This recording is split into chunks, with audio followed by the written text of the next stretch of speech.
पब्लिकचे प्रत्येक इंडिव्हिज्युअलची एक काही फंडामेंटल राईट्स घटनामध्ये कॉन्स्टिट्यूशनमध्ये देण्यात आलेली आणि त्याचबरोबर जबाबदारी पण रिस्पॉन्सिबिलिटी पण देण्यात आलेली आहे आणि everyone must realize that everyone, though we are wearing khaki, but everyone is a policeman in plain clothes. आता आम्ही विक्टिमची बाजूने कारवाई केली तर दुसरा पक्ष नाराज होऊन जातात. कारवाई होऊ शकला नाही तर ते नाराज होतात आणि कधी कधी कारवाई केल्यानंतर पण त्यांचे पण समाधान नाही, यांचे पण समाधान नाही, म्हणजे दोन्ही पक्ष नाराज होऊन जातात. आपली जी काही अडचण असतील पोलीस स्टेशनला बिंदासपणे जावा.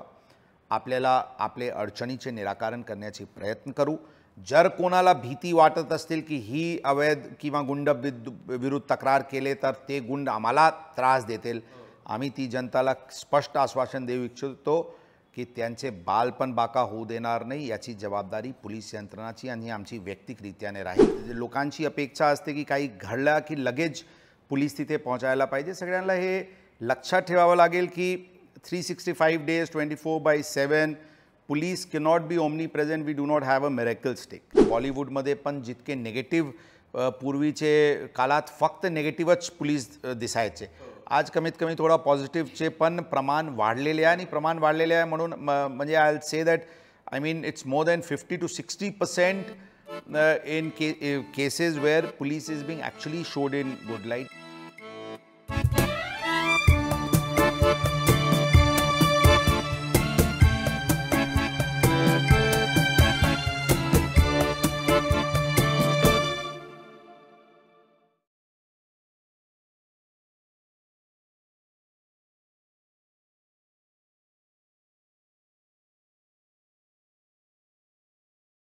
हॅलो, नमस्कार. मी ओमकार जाधव आणि मी सावनी. तुमच्या सगळ्यांचं उजळणीच्या नवीन भागात, नवीन खास भागात स्वागत आहे.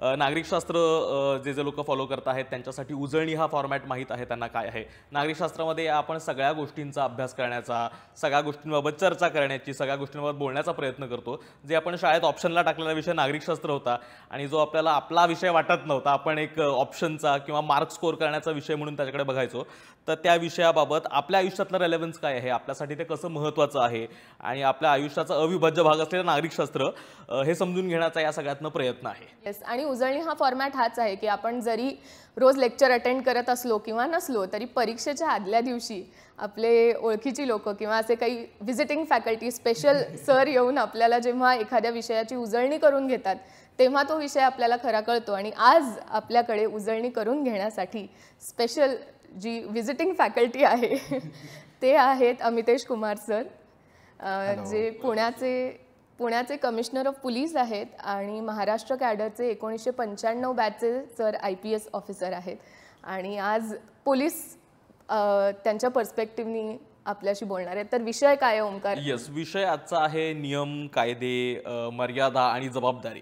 म्हणजे आपण नागरिकशास्त्राबद्दल ज्यावेळेस चर्चा करतो त्यावेळेस आपण फक्त पोलीस आणि आपल्यावरती लादण्यात आलेले कायदे आणि ती नियमांची बंधनं याच्याबद्दल बोलतो, पण त्यात आपल्याही काही जबाबदारी आहेत, आपल्याही काही मर्यादा आहेत, या सगळं समजून घेण्याचा प्रयत्न आजच्या एपिसोडमध्ये करणार आहोत. आणि पुण्याचे कमिशनर याच्यापेक्षा बेटर व्यक्ती कोण असू शकते या सगळ्याचा अंदाज देण्यासाठी. तर वेलकम सर. थँक्यू. सर्वप्रथम नागरिकशास्त्रचे पूर्ण टीमला हार्दिक अभिनंदन आणि विशेष करून जे होस्ट आहे सावनी आणि ओंकार, आपले अभिनंदन आणि शुभेच्छा. आपण आम्हाला या कार्यक्रमास बोलवले, सर्वप्रथम आम्ही आपले आभारी आहोत. Thank you so much sir. तर पहिलाच प्रश्न विचारते की पोलीस म्हणजे काय, पोलीस यंत्रणा काय आहे आणि ही सिस्टीम काय आहे, या एकंदर सगळ्या डेमोक्रेसीच्या सिस्टीममध्ये पोलीस ह्या सिस्टीमचा काय भाग आहे? पोलीस हे सगळ्यांना हे लक्षात ठेवावं लागेल की पोलीस हे काही कायदा बनवत नाही. कायदा हे पार्लिमेंट लेजिस्लेचरमध्ये अत्यंत विचारविमर्श करून कायद्याची फॉर्मेशन होतो, कायदा लेजिस्लेट होतो आणि कायद्याची अंमलबजावणी करण्याची जबाबदारी हे पोलीस यंत्रणावर असते. बरेचशी वेळी हे पोलीसवर अशी टीका असते की पोलीस हे अशा प्रकारचे कायदा एन्फोर्स करत आहे ज्याच्यामुळे लोकांचे मत वेगळा असतील, परंतु आमची जबाबदारी आहे की शासनाने आमच्यावर हे मॅन्डेट केलेले आहे की जे कायदे आहे त्याची अंमलबजावणी करायचे, इन्फोर्समेंट तर आहेतच, त्याचबरोबर ती कायद्या चांगल्या रीतीने कसे अंमलबजावणी करता येईल त्यासाठी पब्लिक अवेअरनेस कॅम्पेन्स आणि इतर सर्व स्टेक होल्डर्सला सोबत घेऊन मिनिमम रेझिस्टन्सनी कसे स्मूथली इन्फोर्स करता येईल हीच पोलिसांची जबाबदारी. आणि त्याचबरोबर कायदा व सुव्यवस्था अबाधित ठेवणे, रूल ऑफ लॉ कोणताही परिसरात प्रिवेल व्हायला पाहिजे. एक कॉन्फिडन्स लोकांमध्ये की इररेस्पेक्टिव्ह ऑफ कास्ट, क्रीड, रिलिजन, देअर इकॉनॉमिक स्टेटस, कोणी अमीर असतील कोणी गरीब असतील, सगळ्यांसाठी कायदा एकच आहे. कायद्याची उल्लंघन झाला तर कारवाई सारखेच असते. हीच एक कॉन्फिडन्स लोकांमध्ये निर्माण करण्याची जबाबदारी हे पोलीस यंत्रणाला आहे. आणि शेवटी जे दुर्बल घटक आहे, backward classes, women, child, senior citizens, याचे पण जे काही अडीअडचणी आहेत त्याची योग्यरित्याने निराकरण करून obviously within the mandate of law ही पोलीस यंत्रणाची जबाबदारी असते. आणि मुख्यतः ही सर्व करताना जे पोलीस दल असते ते मी नेहमी सांगतो, फॉर एक्झाम्पल पुणे शहर पोलीस दलाला 8,000 8,500 अधिकारी कर्मचारी असतील. आता we are suppose to be enforcing discipline and rule of law. पूर्ण शहरात जिथे लोकसंख्या 65-70 लाख असतील, अत्यंत मोठा एरिया आहे. We are suppose to be omnipresent. लोकांची अपेक्षा असते की काही घडलं की लगेच पोलीस तिथे पोहोचायला पाहिजे. सगळ्यांना हे लक्षात ठेवावं लागेल की 365 days 24/7 police cannot be omnipresent. We do not have a miracle stick. That is why community participation in our effort is very, very important. लोकांची जी पब्लिकचे प्रत्येक इंडिव्हिज्युअलची एक काही फंडामेंटल राईट्स घटनामध्ये कॉन्स्टिट्यूशनमध्ये देण्यात आलेली आणि त्याचबरोबर जबाबदारी पण रिस्पॉन्सिबिलिटी पण देण्यात आलेली आहे. आणि everyone must realize that everyone, though we are wearing khaki, but everyone is a policeman in plain clothes. ते आमचे आईज अँड इयर्स आहे. आपल्याला काही न्यूसेन्स रस्त्यावर दिसत असतील तर आपल्याकडे 2-3 पर्याय असते. एक आहे की आपण सोपारीत्याने ते इग्नोर करा आणि पुढे चला की आम्हाला काय फरक पडते.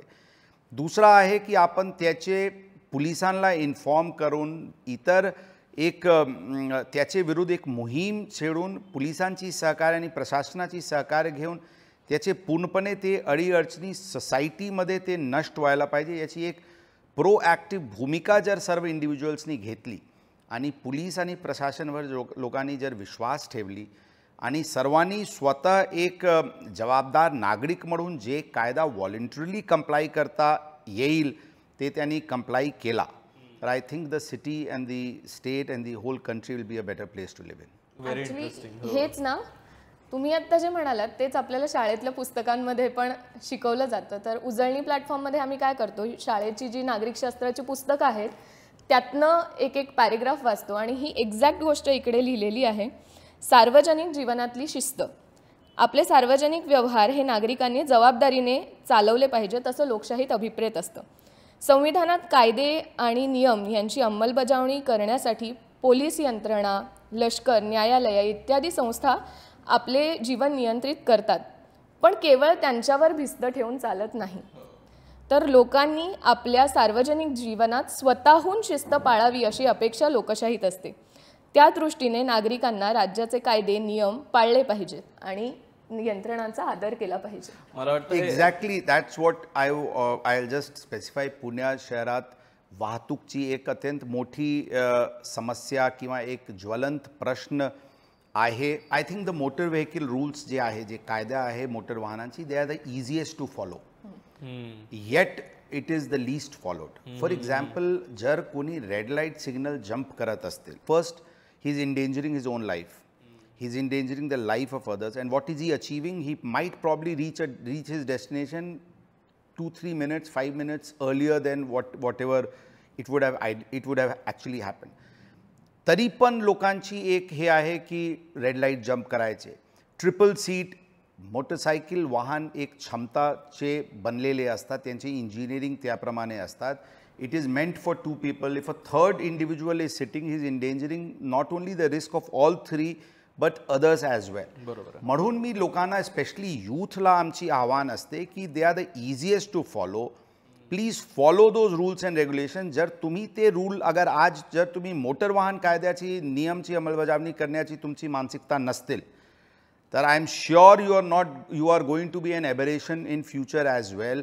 If you cannot follow these simple rules and regulations, how are you going to follow other rules? If you have to be, finally it is about character. ते ethics and morality and integrity हे लाईफचे सर्वात महत्त्वाची गोष्ट कोणाचीही personality development आणि character बिल्डिंगमध्ये असते.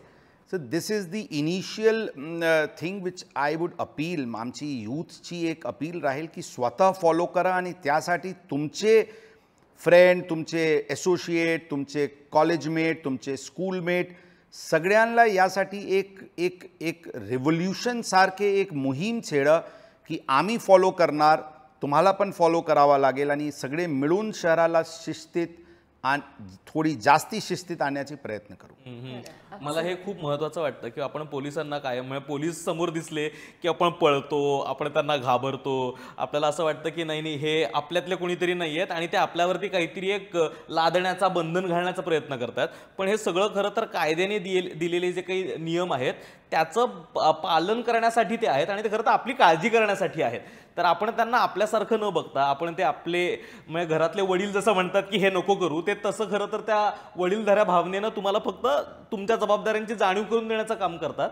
आणि आपण कायम ते एक नेगेटिव्ह कॉनोटेशनमध्ये की पोलीस आमच्यावरती बंधनं घालतात आणि एक नेगेटिव्ह पद्धतीनंच पोलिसांकडे पाहिलं जातं. तर ते हे खूप समजणं गरजेचं आहे की काळजीसाठी आहे, हे तुमच्यासाठी आहे. एक्झॅक्टली. आणि त्यामध्ये ॲड करतो आम्ही जे लोकांचे एक संभ्रम असते की आम्ही फाईन वसूल करतो, ट्रॅफिक पोलीस चालान का फाडतात आणि फाईन घेतात. This challan and fining is not our objective, is not our target. ही आणि याची जी काही रेव्हेन्यू भेटत आणि रेव्हेन्यू ते पोलिसांचे इन्फ्रास्ट्रक्चर बिल्डिंगसाठी आहे अशा नसतात. Enforcement is only to create a deterrence. Deterrence in the sense that लोकांना एक वाटायला पाहिजे की जर हे केले किंवा जर हे नियम नाही पाळले तर तुमच्यावर आर्थिक पण थोडा दंड होऊ शकते. आणि एक डिटरन्स क्रिएट करायसाठी फक्त एन्फोर्समेंट असते. शेवटी it is about decongestion, it is about smooth traffic, it is about public reaching their destination faster in a safe environment. एक मानसिकता, एक एन्व्हायरमेंट असायला पाहिजे की रस्त्यावर निघालो तो it shouldn't be a harassment, it shouldn't be a pressure, it shouldn't be a stress. It should be like I'm on a luxury ride and everything is so smooth. That's the ideal situation of a traffic, and that is where youth आणि publicanची voluntary compliance rules आणि regulations ची अत्यंत आवश्यक आहे. I just stressed on traffic to just put my point forward. It is about other things. For example, I would say examinations. Lot of people try, and lot of people, I won't say a lot of people, there are some people who would try to adopt a shortcut to achieve their goal or destination. I would say that doesn't stand, that will not stand that individual in good stead. Academics, marks here and there is all a part of life. It's about gaining knowledge, it is gaining capacity has to be built up in an individual. And for that I would only say that finally it's ethics and morality and integrity which is the most important. If one has that, everything else will automatically follow. मला वाटतं आपल्या संविधानामध्ये पण जे सांगतात ना ethics, morality आणि या सगळ्या गोष्टी त्या खरं तर त्या आपल्या आयुष्यात अंगीकारल्या तर मला वाटतं एकूणच आपलं नागरी जीवन सहज सोपं पडेल. आम्हाला ज्यावेळेस आम्ही पोलिसांकडे बघतो ना त्यावेळेस आम्हाला काय म्हणजे तुमच्यासारखे मोठ्या लेवलचे अधिकारी असतात, कमिशनर असतात किंवा पोलीस हवालदार असतात. म्हणजे सामान्य नागरिकांना ना कुठल्या प्रश्नांसाठी कुठल्या गोष्टींकडे जायचं ना आम्हाला हे कळत नाही. आम्हाला फक्त पांढऱ्या युनिफॉर्ममध्ये असलेले ट्रॅफिक पोलीस वेगळे ओळखता येतात आणि खाकी वर्दीतले पोलीस वेगळे ओळखता येतात. पण कोणत्या गोष्टीसाठी आपण कोणत्या पोलिसांना अप्रोच केला पाहिजे आणि कोणत्या गोष्टी कोणत्या लेवलवर एस्केलेट केल्या पाहिजे हे कळत नाही. तर ते थोडं समजावून आमचे पोलीस दलाची रचना आहे, जी ऑर्गनायझेशनल स्ट्रक्चर आहे, पोलीस स्टेशन हे आमचे कटिंग एज लेवल आहे. सर्व गोष्टीचे शेवटी ॲक्शन घेण्याचे अधिकार पोलीस स्टेशनला आहे. ते काही क्राईम अगेन्स्ट विमेन असतील, मारामारीचे इन्सिडेंट्स असतील, जे काही न्यूसेन्स रस्त्यात असतील त्याचे शेवटी the first and foremost level is the police station. आणि पोलीस स्टेशनचे अधिकारी कर्मचारीला सर्व गोष्टीवरची ऑब्व्हियसली कायद्याची चौकटीत राहून करण्याची अधिकार आहे. So it is the most fundamental pillar of the whole police setup. And लोकांना जर कधीही अडीअडचणी असल्यास they should have the confidence to walk into the police station at any hour. It is 24/7 by 365. They can walk into the police station and lodge their complaint. आमचे प्रयत्न राहतात की आम्ही ते अग्रीव्डचे अडीअडचणीचे निराकरण करू.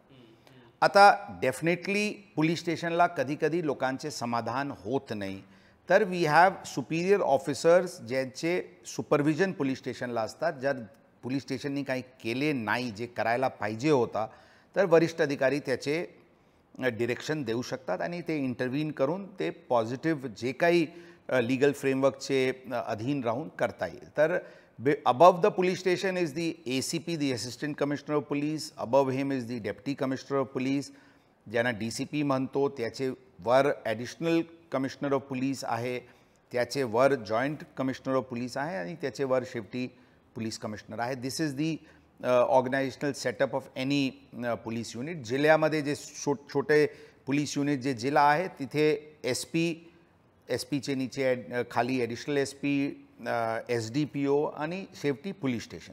But police station is a common thing and that is the finally the cutting edge level. आता ही करत असताना वी हॅव पॅरल वर्टिकल्स जिथे स्पेशलाइज युनिट्स तयार करण्यात आलेली आहे. कोणाला जर सायबरची मोठी फसवणूक किंवा फ्रॉड झाली तर we have a dedicated cyber police station above which there is a DCP. Economic offence आर्थिक फसवणूक वगैरे झाली तर we have the economic offences wing. Crime against विमेनसाठी we have a specialise wing. We have Damini पथक. Domestic disputes handle करायसाठी we have the Bharosa cell. But finally all this is the power of the police station encompasses all this. So they have authority over taking action over everything.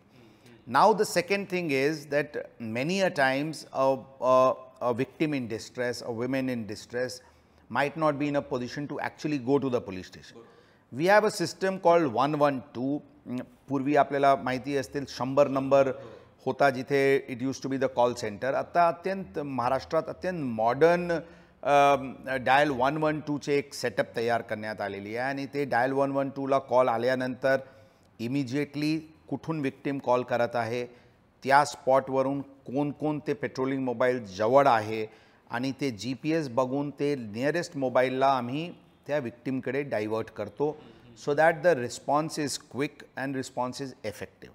But again that is like a first responder. ती तिथे पोहोचल्यानंतर विक्टिमला safe आणि secure केल्यानंतर शेवटी परत police स्टेशनला आणावं लागते आणि शेवटी परत legal action emanates from the police station. So this is the by and large the setup, but 112 is very important. That's why I say that जरी आपले परिसरात काही न्यूसेन्स होत असतील, it is not about me myself being a victim. If I am a witness to a person being harassed or a person being victimized, even I have a right to call 112 and tell them that there is a particular instance where this incident is happening. I can assure you कि पुण्यात average response time is 7 minutes. Oh wow! And that also is because certain incidents due to the distance might have taken long, but we try and ensure that we are able to reach the spot within 4 to 5 minutes. So, and we are further our endeavor is to further reduce that response time to just build up a confidence in people that if you are a victim to an incident, please call up and we will there as a first responder in the fastest possible manner.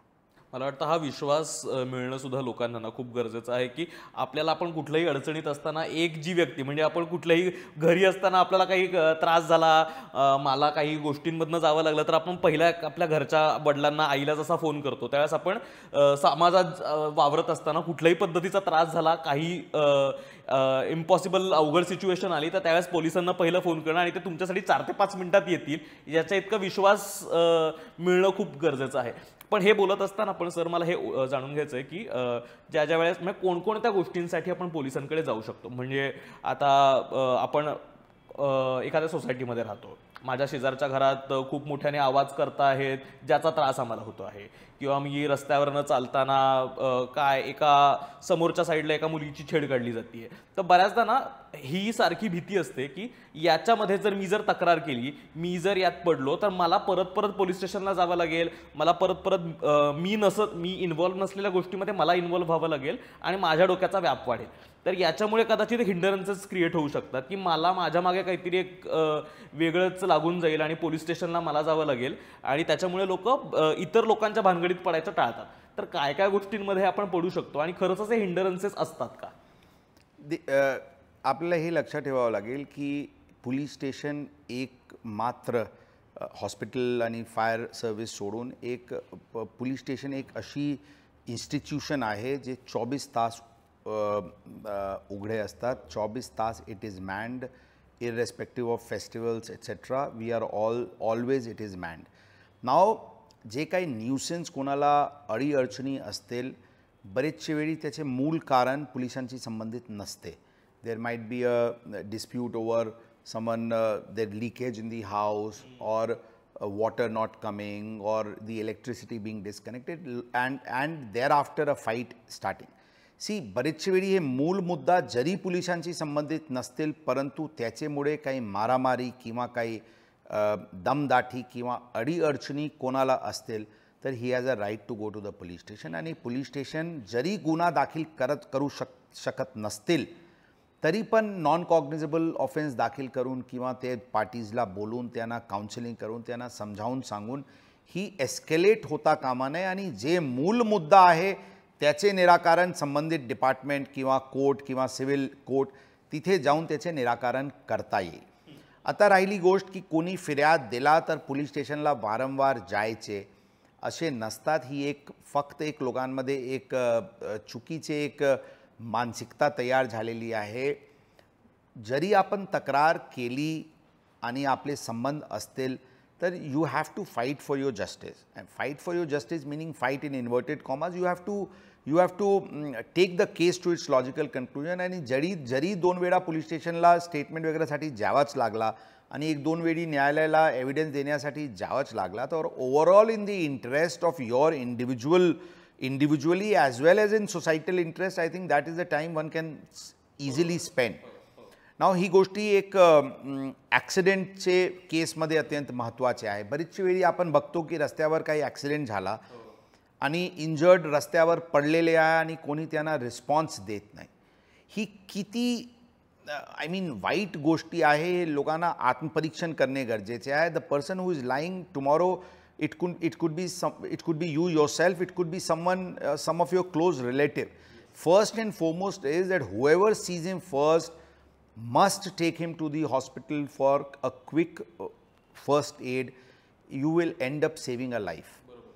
I mean the golden hour rule in an accident is so important. And it is a sign of an indisciplined society where a person, a victim bleeding and people are not coming to respond and take him for first aid to a hospital is the actually it is one of the most bad scenes one comes across.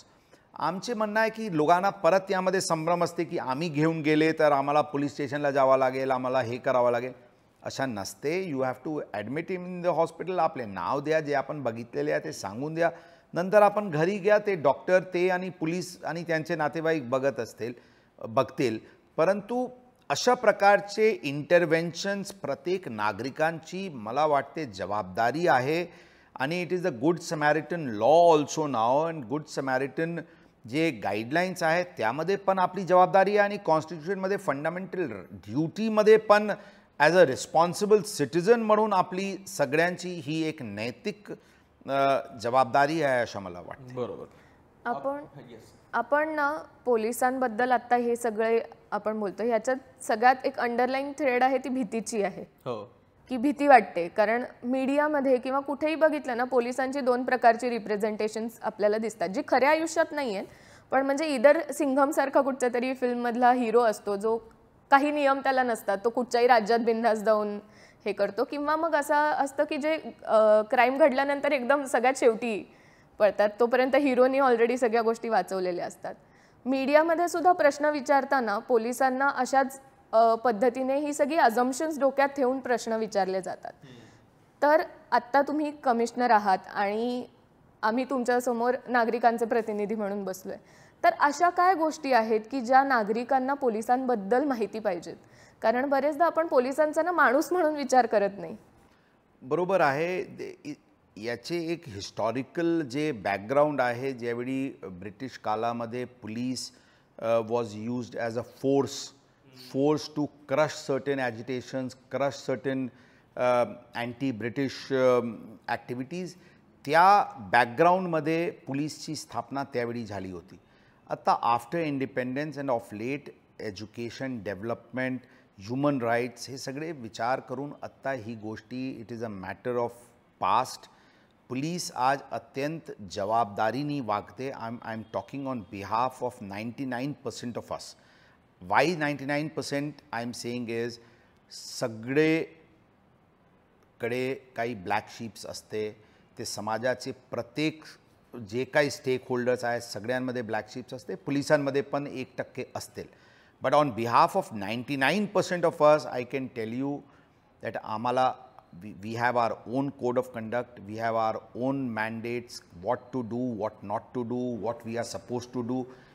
ते criminal procedure code आहे ज्यामध्ये clearly दिलेली आहे कोणाला अटक करायचे, कोणाला अटक करायचे अधिकार नाही. भरपूर असे ह्युमन राईट्सचे गाईडलाईन्स आहे.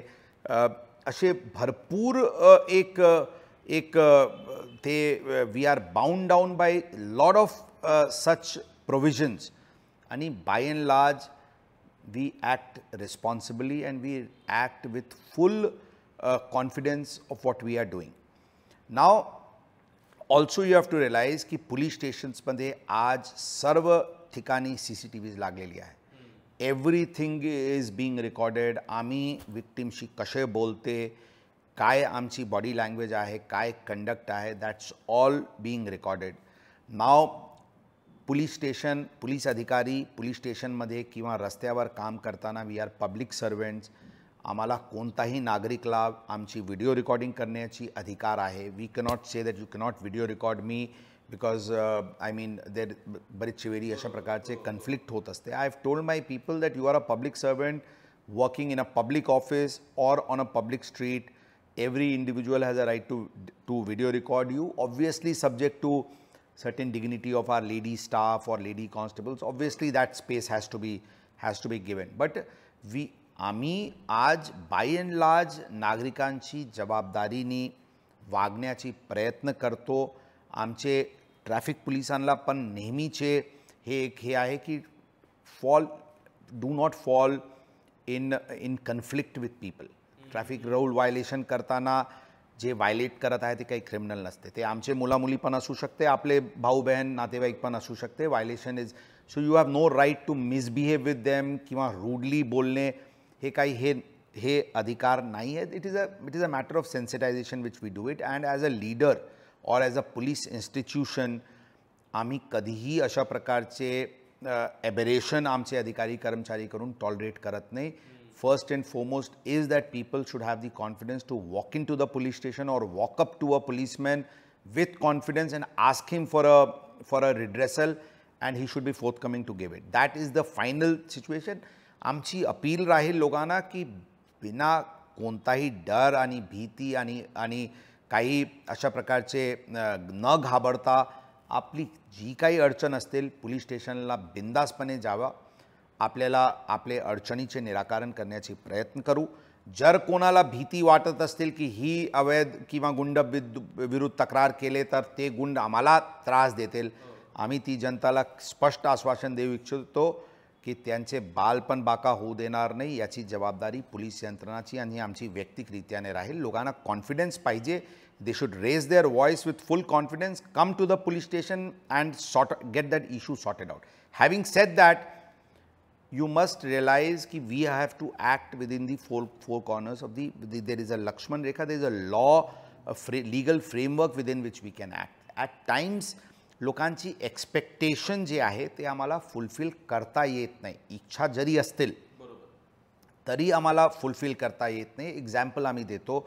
आपण मकान मालिक आहे, Savni is your tenant, she does not want to vacate the house. Now she is not giving you rent. Now, I know that you are the owner of the house, you are aggrieved and you would like the police to intervene and get her vacated. But the law says that the police does not have that right. You have to go to a rent tribunal or you have to go to a civil court to get her evacuated. So at times सांगण्याची अर्थ असा आहे की बरीचशी वेळी आमची जरी इच्छा असतील कायद्यामध्ये बसत नसल्यामुळे आम्ही त्यामध्ये इंटरव्हीन करू शकत नाही. People have to realise that limitation as well. हो, मला आता आपण प्रोसेसबद्दल पण बोलत होतो ना, की काही वेळेस त्या प्रोसेसला म्हणजे एखादी तक्रार नोंदवली पोलीस स्टेशनमध्ये जाऊन आणि त्याचं जे काही फलित येईपर्यंत वेळ लागला, तर नक्की काय काय प्रोसेस असते ज्यावेळेस मी कुठल्याही पद्धतीची तक्रार पोलीस स्टेशनमध्ये नोंदवतो त्यावेळेस, आणि तुमच्याही बाजूने त्याची काय प्रोसेस चालते? कारण प्रत्येक वेळेस आम्हाला असं वाटतं की एक तक्रार नोंदवली, त्याच्यावरती आणखीनही काही झालं नाही, मग दुसऱ्यांदा चौकशी केली, मग काही झालं नाही, मग तिसऱ्यांदा केली आणि मग नाही, मग असं वाटतं की नाही काही पोलीस काम करत नाहीयेत. या पद्धतीचं कॉन्व्हर्सेशन सतत असतात. तर नक्की पोलिसांच्या बाजूने पण एखादी तक्रार नोंदवल्यानंतरची काय प्रक्रिया असते एखादी कंप्लेंट सोडवण्यासाठीची? तक्रार पोलीस स्टेशनला आली तर दोन प्रकार असू शकते. गुन्ह्याचे प्रकार असू शकते किंवा अदखलपात्र गुन्ह्याचे प्रकार असू शकते. दखलपात्र गुन्ह्यामध्ये पोलिसांना गुन्हा दाखल करावा लागते. गुन्हा दाखल करून आरोपी विरुद्ध जे काही अटकचे, तर 7 वर्षाचे वर शिक्षा आहे तर त्यांना अटक करता येईल. 7 वर्षाचे कमी आहे तर अटक करता येत नाही, त्यांना नोटीस वगैरे द्यावा लागते, त्याचे प्रोसिजर असते. आणि ते केल्यानंतर 60 दिवसात किंवा गंभीर गुन्ह्यामध्ये 90 दिवसाची वेळ असते, त्यामध्ये कोर्टात चार्जशीट दाखल करावा लागते. आणि कोर्टाला चार्जशीट दाखल करताना त्याची कॉपी फिर्यादीला पण आम्ही देत असतो, नियमाप्रमाणे देत असतो. आणि त्याच्यानंतर कोर्टाची ट्रायल चालते आणि नंतर आरोपीला सजा होतो. ज्या प्रकरणात अदखलपात्र गुन्हा आहे त्यामध्ये पोलिसांना गुन्हा दाखल करून तपास करायची अधिकार नसते. त्यामध्ये आम्ही गैरअर्जदार दोन्ही पक्षांना बोलून आमचे प्रयत्न असते की त्यांचे जे इश्यूज ऑफ कन्फ्लिक्ट आहे ते रिझॉल्व्ह व्हायला पाहिजे किंवा योग्य एजन्सीकडे जाऊन ते रिझॉल्व्ह करून घेण्याची मानसिकता त्यामध्ये असायला पाहिजे. आणि खरं त्या भांडणामुळे, त्या डिस्प्यूटमुळे भांडण आणि मारामारी किंवा दमदाटी किंवा कोणाला असुरक्षित वाटेल अशा प्रकारची स्थिती नाही व्हायला पाहिजे. म्हणून कधीकधी आम्ही प्रिव्हेंटिव्ह ॲक्शन म्हणजे 107, 110 CRPC जे आपण म्हणते त्याप्रमाणे आम्ही कारवाई करतो. ओके. आपण आता बोलत असताना मला असं लक्षात आलं की आपण पोलिसांकडे ना त्या फक्त एक्स्ट्रीम गोष्टींसाठीच जातो. म्हणजे आपण काही आनंदात, म्हणजे तुम्ही फक्त त्या सगळे नेगेटिव्ह रिसिव्हिंग एंडला असतात ना तसेच असतात. तर मला हे समजून घ्यायला आवडेल की how does society looks from your view? कारण तुमच्याकडे कायम लोक तक्रारी घेऊन, कायम लोक नियम मोडतायत म्हणून, कायम लोक काहीतरी गुन्हे करतायत म्हणून, किंवा कुणी एखाद्या गोष्टींचं पालन करत नाही, चोरी मकारी करतात, तेव्हाच तुमच्याकडे येतात. आणि तुमचा व्ह्यू पॉईंट काय आहे लोकांकडे बघण्याचं? म्हणजे how does society looks from your point? या इट इज ती एक फॅक्ट आहे की जे कोणी डिस्ट्रेसमध्ये आहे तीच पोलीस स्टेशनला येतात. कोणी म्हणजे मॅक्सिमम पीपल स्वखुशीने पोलीस स्टेशनला येत नाही. नाव आमचेवर जबाबदारी. आणि आता जे आला त्यांचे जे दुसरा पार्टी आहे त्यांना आम्ही बोलावतो, तर ते पण स्वखुशीने येत नाही. म्हणून जे 100% लोक जे पोलीस स्टेशनला येतात ते अडचणीत किंवा दुःखीच असते. आता आम्ही विक्टिमची बाजूने कारवाई केली तर दुसरा पक्ष नाराज होऊन जातात. कारवाई होऊ शकला नाही तर ते नाराज होतात. आणि कधीकधी कारवाई केल्यानंतर पण त्यांचे पण समाधान नाही, यांचे पण समाधान नाही, म्हणजे दोन्ही पक्ष नाराज होऊन जातात. आता ही एक वस्तुस्थिती आहे. त्या वस्तुस्थितीमध्ये आमचीवर जबाबदारी आहे की to the best of our capacity पारदर्शकरित्याने लोकांना दिसायला पाहिजे की आम्ही कारवाई करत आहे, इमानदारीने करत आहे, पारदर्शकरित्याने करत आहे आणि कायद्याचे चौकटीत राहून करत आहे. ही एक जर कॉन्फिडन्स आम्ही दिले त्यांना तर आम्हाला वाटते की जरी ते समोर आमच्याशी भांडत असतील परंतु आज जाऊन ते कमीत कमी आत्मपरीक्षण करून त्यांना मनात ही तरी भावना येईल की याचेपेक्षा पोलीस जास्ती करणे शक्य नव्हता. ही ॲक्च्युली वस्तुस्थिती आहे. म्हणून पोलिसांबद्दल थोडीशी एक निगेटिव्ह प्रतिमा असते.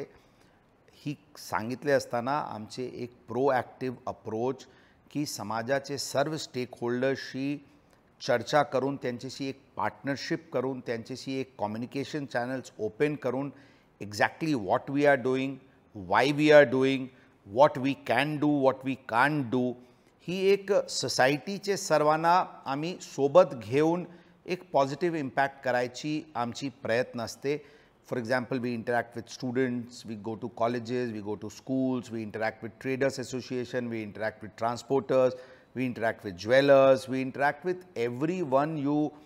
We have some mechanism to try and interact with the maximum possible stakeholders in the society. Idea is to build up a sense of confidence. आणि मला it is not about self glorification or self praise of the department.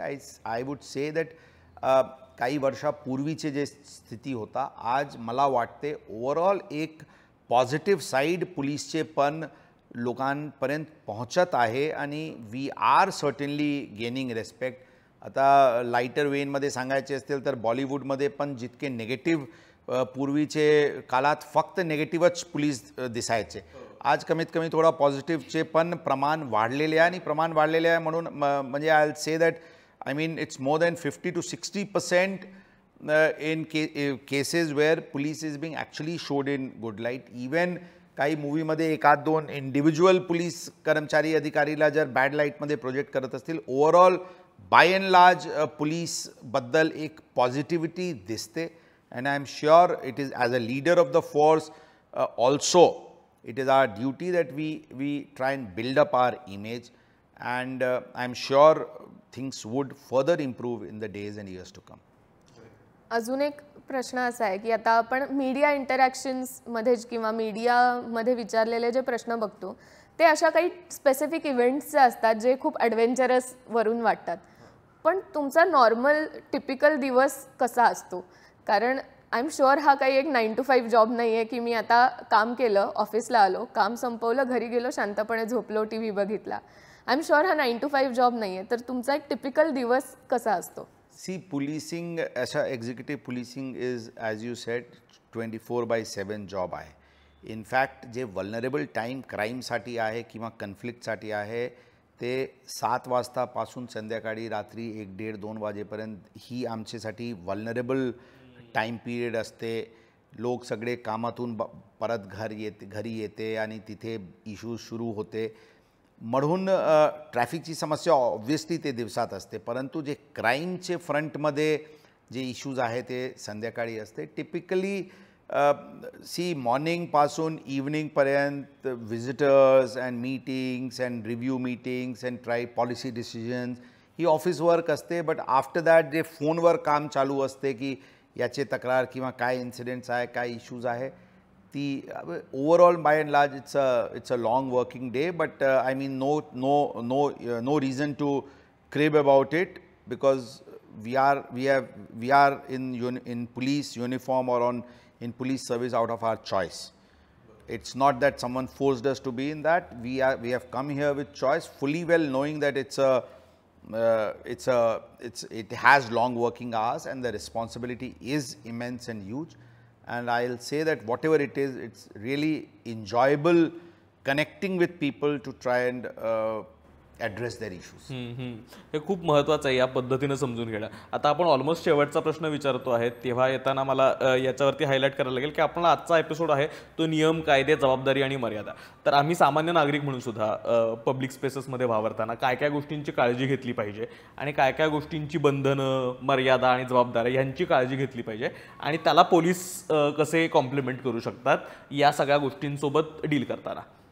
Me already आमचे इतर क्वेश्चन्समध्ये indirectly सांगितलेले आहे. Finally C एक जबाबदार नागरिक म्हणून जे काही कायदा, नियम आणि एथिक्स, मॉरॅलिटी, इंटिग्रिटी याचे जी known principles of daily life आहे ते सर्वांनी जर फॉलो केला तर I think it will be a path of least resistance for everyone. I mean conflict happens because someone is overstepping into domain of someone else, and that is why the conflict happens. If a person individually realizes की त्यांना नियम, कायदा आणि एक शेवटी एक being a good human being ही जर principal follow करून आत्मपरीक्षण करून हीट ऑफ द मोमेंटमध्ये काही घडले असते, even you have a chance to retract, you have a chance to say just one simple sorry or one simple apologetic gesture can prevent so much of conflict in house, in office, in your place of work, on a public street. So ती एक attitude, एक being a good disciplined individual, not being selfish. I know that everyone by nature is selfish, but selfish also not to actually I mean harm someone or get into conflict with someone else. is everyone can go up the ladder and the stair, but you don't have to knock the other one down to go. Everyone can walk together up the ladder. ती जर principal जर एक भूमिका एक मानसिकता लोकांनी ठेवली तर everyone I think will have a better place to live in and stay in. Yes, thank you so much sir, तुम्ही तुमचा वेळ दिलात आणि कायदे, नियम, जबाबदारी आणि त्यासोबत येणाऱ्या मर्यादा समजावून सांगण्यासाठी आज आम्हाला मदत केलीत. तर तुम्हाला हा एपिसोड कसा वाटला प्लीज सांगा. जर यूट्यूबवर बघताय तर नागरिकशास्त्राला सबस्क्राईब करा. इतर कुठल्याही माध्यमांवर ऐकताय तर प्लीज फॉलो करायला विसरू नका. आणि आणखीन कोणकोणत्या तज्ज्ञांना, आणखीन कोणकोणत्या महत्त्वाच्या व्यक्तींना नागरिकशास्त्रावर ऐकायला आवडेल, आणखीन कोणते तुमच्या जवळचे तुम्हाला महत्त्वाचे विषय ऐकायला आवडतील हेही कळवा. धन्यवाद.